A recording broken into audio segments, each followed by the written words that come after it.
இந்த போறப்பு தான் நல்லா ருசிச்சு சாப்பிட கிடைச்சது.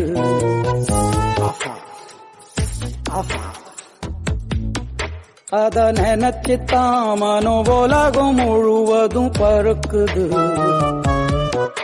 அட சுட சுட அட சுட சுட அந்த மதுரை மல்லிப்பூ இட்லியே மீன் குழம்புல கொஞ்சம் புரட்டி சாப்பிட எச்சிலு ஊறுது உள்ளுக்குள்ள. இந்த போறப்பு தான் நல்லா இந்த போறப்பு தான் நல்லா ருசிச்சு சாப்பிட கிடைச்சது.